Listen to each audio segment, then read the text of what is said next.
दुरुस्त कहा आपने। निरंजन पौदार साहब भी इस वक्त जुड़ गए हमारे साथ, पॉलिटिकल एनालिस्ट हैं। खैर मकदम है सर आपका भी चर्चा इसी बात को लेकर कि राहुल गांधी एक तरह से मोहब्बत जो है वो दिखा रहे हैं बीजेपी के लिए, स्मृति ईरानी का पक्ष लेते हुए नजर आए कि किसी भी तरह की टिप्पणी, किसी भी तरह के अपशब्द का इस्तेमाल उनके खिलाफ ना किया जाए। क्या कहता है इस तरह का बयान या इस तरह की अप्रोच राहुल गांधी की?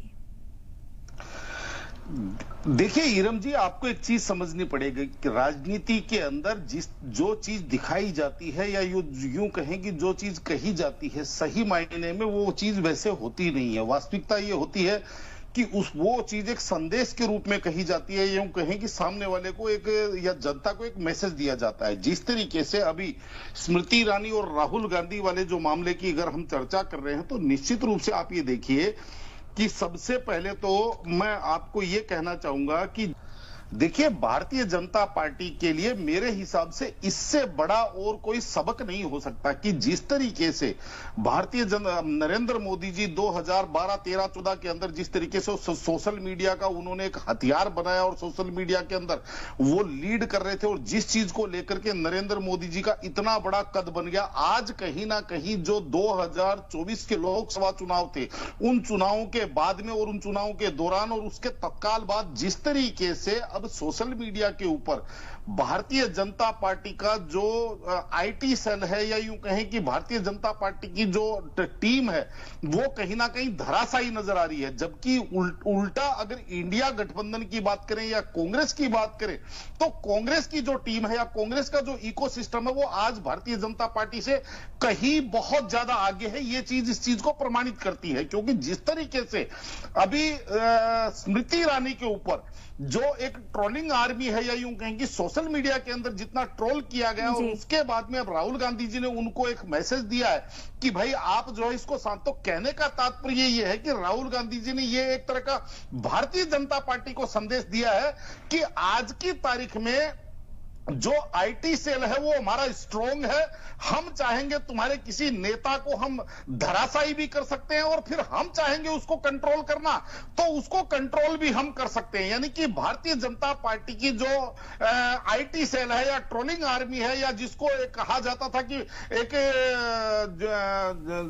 जैसे दीवारों के अंदर घुसी हुई जो दीमक की तरह जो काम करती थी, वो कहीं ना कहीं आज की तारीख में धराशायी ऐसा लगता है कि जैसे कहीं पे भी नहीं है। वो 2024 के लोकसभा चुनाव प्रारंभ होने के बाद में जिस तरीके से सोशल मीडिया के ऊपर कहें या यूं कहें कि आईटी सेल का कहें, भारतीय जनता पार्टी का आईटी सेल क्रैश होता हुआ दिखाई दिया, और जो अमित मालवीय अब उस चीज को लेकर के अगर प्रतीकात्मक उसकी अगर प्रतिक्रिया दे रहे हैं, तो ईरम जी आपको यह भी समझनी पड़ेगी कि उसी अमित मालवीय के ऊपर इस चीज की सबसे बड़ी जिम्मेदारी थी कि वो उस जो आईटी सेल था उसको वो अपना स्ट्रांग बनाते, और कहीं ना कहीं जो अपोजिशन का जो आईटी सेल है उसके मुकाबले को आईटी सेल का मुकाबला आईटी सेल से करते। लेकिन वास्तविकता यह है कि आज अमित मालवीय के ट्वीट देख लीजिए, या ये जो भारतीय जनता पार्टी की जो आईटी सेल है उसके ट्वीट देख लीजिए, वो केवल और केवल एक ट्रोल आर्मी बन के रह गई है। जबकि इनके वक्ता, इनके प्रवक्ता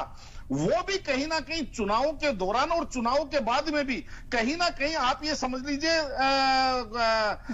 अपोजिशन के नेताओं और अपोजिशन के प्रवक्ताओं के सामने कहीं ना कहीं पानी मांगते हुए दिखाई दिए। इसी का परिणाम था कि प्रधानमंत्री जी को स्वयं मैदान में उतरना पड़ा, और 100 से ज्यादा उनको इंटरव्यू देने पड़े, तमाम टीवी चैनलों को और अखबारों को, और इन सब चीजों को प्रधानमंत्री जी को इंटरव्यू देने पड़े। तो आज भी भारतीय जनता पार्टी इस चीज को समझने के लिए तैयार नहीं है। और मैं ईरम जी बार बार कहता हूं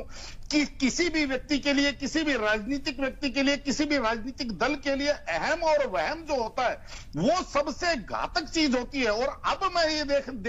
अब ये देखा जा रहा है कि भारतीय जनता पार्टी का कहीं ना कहीं वहम तो खत्म हो गया है, लेकिन अहम अभी भी कहीं ना कहीं वो उसी स्थिति में बरकरार है। तो जब तक ये इस चीज को देख करके अपनी चीज को पूरी तरीके से, जिस तरीके से आपने देखा होगा कि 2019 के अंदर स्मृति ईरानी ने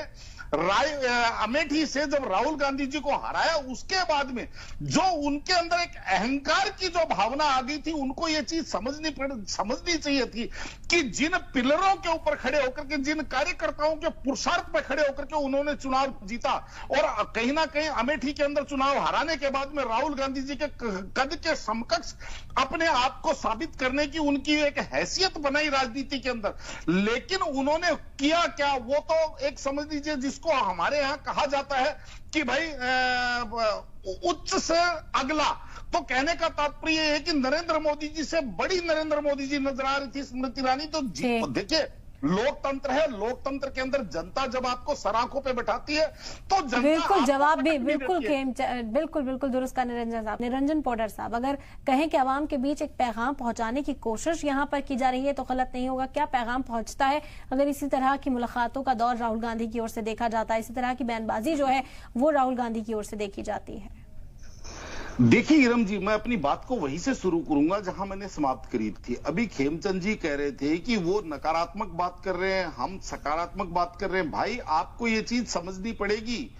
कि आप ये बताइए कि राजनीति खेल किस चीज का है। राजनीति खेल तो भरमाने का और समझाने का ही तो है। अगर एक व्यक्ति किसी चीज के लिए जनता को भरमाने में अगर मान लीजिए सफलता हो जाता है और दूसरा व्यक्ति उसको समझाने में सफल नहीं हो पाता है, तो ये उसकी हार मानी जाएगी या नहीं मानी जाएगी? तो कहने का तात्पर्य ये है कि अगर आप ये कह रहे हैं कि वो नकारात्मक राजनीति कर रहे हैं, वो झूठ फैला रहे हैं, और उसके बाद में भी अगर आपकी सोशल मीडिया टीम, आपकी आईटी सेल, आपकी जो इतनी विशाल जो बड़ी टीम थी, 12 करोड़ लोग आपके कार्यकर्ता, और इतना सारा सब कुछ होने के बावजूद आप लोगों को समझाने में नाकामयाब रहे, तो कहीं ना कहीं आप अपने आप को हार मानेंगे, पहली बात। और दूसरी बात, देखिए, निश्चित रूप से आज हमारे यहां कहा जाता है कि जो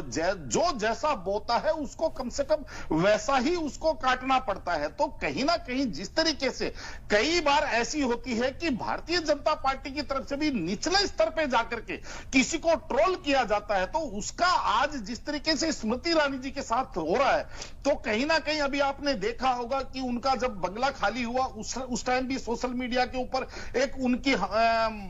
उनको जिसको कहते हैं उनकी खिल्ली उड़ाने की या मजाक उड़ाने की बाढ़ सी आई हुई थी। तो निश्चित रूप से देखिए, मैं आपको सीधी सी बात बता रहा हूं कि जैसे आप धारा बहाएंगे वैसे ही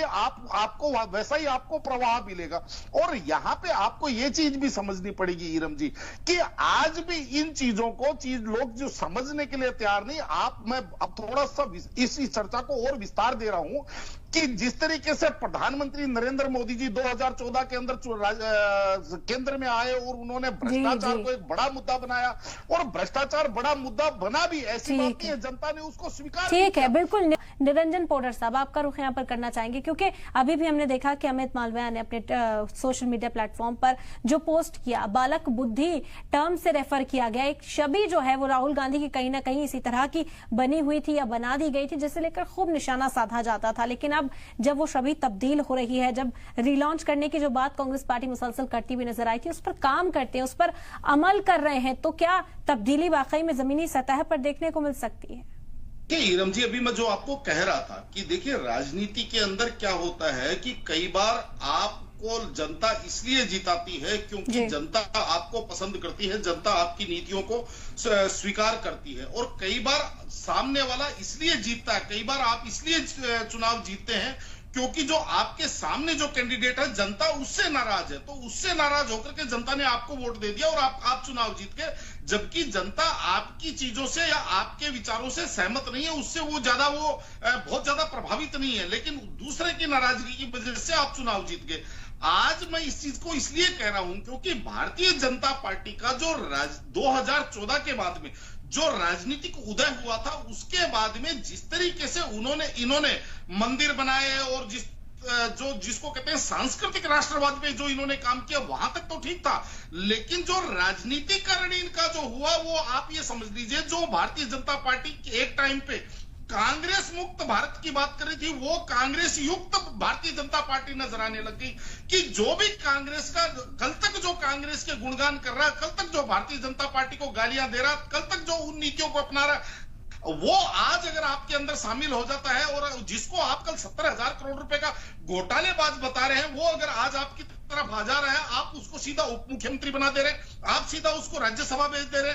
आप उसको लोकसभा की टिकट देकर के उसको पार्लियामेंट लड़ा दे रहे हैं, आप उसको एमएलसी भेज दे रहे। तो कहने का तात्पर्य ये है कि जनता इन चीजों को देख करके, जिस तरीके से जनता ने देखा कि भारतीय जनता पार्टी का भी राजनीतिक मामलों में कांग्रेसीकरण हो गया, तो उस चीज से लेकर के भारतीय जनता पार्टी से जनता नाराज थी और उस नाराजगी का फायदा कांग्रेस को मिलना ही था। क्योंकि और इस यहाँ पे अगर हम ये बात करें कि भाई राहुल गांधी जी की बहुत बड़ी छवि निकल करके आ रही है, राहुल गांधी जी को जनता हाथों हाथ ले रही है, मैं इस चीज से सहमत नहीं हुई रम जी आज भी। क्योंकि आप देखिए, जो कांग्रेस 326 सीटों पे लड़ी, जीती कितने पे?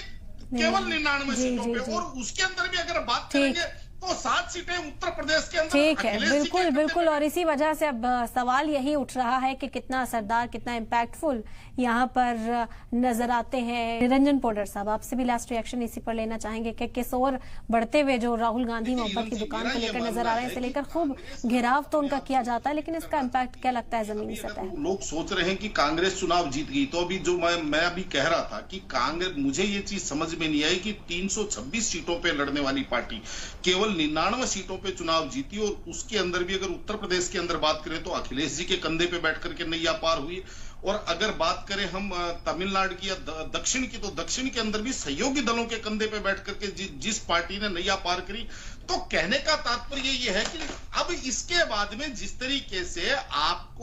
बात कर रहे हैं, लोकसभा में मुद्दे उठा रहे हैं, जनता से मिल रहे हैं, बहुत अच्छा कर रहे हैं, लेकिन आपको साथ में अपनी जो आपकी जो टंग कंट्रोल है वो भी आपको करना पड़ेगा। और आपको ये चीज भी समझनी पड़ेगी कि अगर आप किसी को खुश करने के लिए किसी एक वर्ग को अगर आप दुखी करते हैं या उसको अगर आप अपमानित करते हैं, तो वो भी कहीं ना कहीं आपके लिए घातक हो सकता है। चाहे इसके अंदर राहुल जी के, मैं 2 बयानों की बात करूंगा, चाहे इसके अंदर उन्होंने कहा कि हिंदू हिंसक होता है, तो कहीं ना कहीं चाहे उनका कहने का मंतव्य कुछ भी रहा हो, लेकिन राजनीति के अंदर जो शब्दों का मूल्य अपने आप में एक बहुत भूमिका निभाता है। और उसके बाद में जिस तरीके राहुल गांधी जी ने कहा कि हमने राम मंदिर आंदोलन को हरा दिया, तो कहीं ना कहीं मेरे हिसाब से इस तरीके की अगर वो भावना या इस तरीके की वो रख के चलेंगे, तो उनको ये चीज समझनी चाहिए कि आप मैं जिस भारतीय जनता पार्टी के लिए जिस अहम और वहम की बात कर रहा हूं, कहीं ना कहीं आप दोबारा से उसके शिकार होने जा रहे हैं। क्योंकि आपको भी ये चीज समझनी चाहिए कि आप 42 से 54 और 54 से 99 आए। आप कोई ऐसा नहीं कि 199, क्योंकि आज जनता ये महसूस कर रही है कि अगर आप 99। ठीक है, तो कुल मिलाकर जो तमाम मुद्दे इस वक्त उठाए जा रहे हैं मन से, उन्हें जमीनी सतह तक पहुंचाना और उन पर काम करते रहना, लगातार इस पर बने रहना एक बड़ी चुनौती हो सकती है। बहरहाल बहुत शुक्रिया आप लोगों का, आपने अपना कीमती वक्त निकाला, चर्चा में आप हमारे साथ शामिल हुए।